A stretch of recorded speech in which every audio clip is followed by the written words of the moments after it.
খবর ঠাকুর, আমার কুল আলো করে একটি পুত্র সন্তান জন্ম নিয়েছে। জানি না ঠাকুর, তোমার কপালে কত দুঃখ, আমার সন্তানের কপালে সুখ আছে কিনা। অতি বাঁচারে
শুধু আমার কোলে তুলে দাও, আমি প্রাণ ভরে তাকে আদর করি।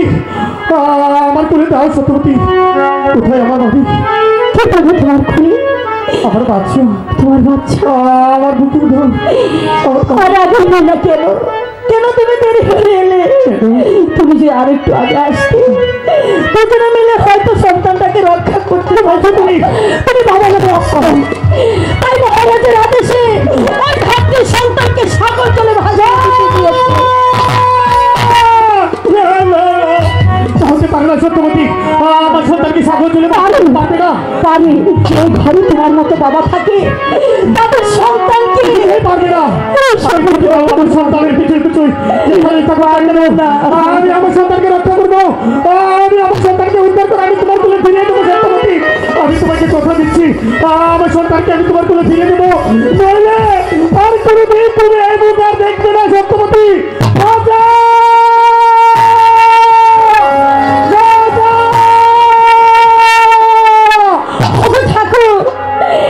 আমি দুবেলা এক মুঠো না খেয়ে আমি তো তোমাকে পুজো করেছিলাম। আমি তো নির্জলা উপোস করে তোমাকে পুজো করেছি। তাই তুমি যদি পুজোর ফল দিয়ে থাকো, এই সত্যবতী কোনোদিন তোমাকে পুজো করবে না, তোমাকে ভগবান বলে ডাকবে না। আমার মন থেকে ভগবানের অস্তিত্ব মুছে ফেলবো ঠাকুর, ভগবানের অস্তিত্ব মুছে ফেলবো। আর কি করবে? আর কি নেওয়ার বাকি আছে গোসাইজি? আর কি নেওয়ার বাকি আছে? সত্যবতী এখনো যে অনেক বাকি আছে।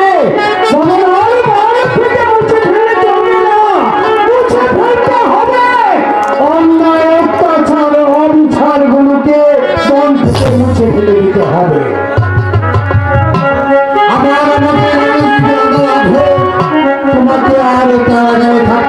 যাবে না। কোথায় নিয়ে যাবে? তোমাকে কারাগার থেকে মুক্তি করে তোমাকে নাকি আমি বনবাসে নিয়ে আসার জন্য অনুমতি দিচ্ছি। ভালো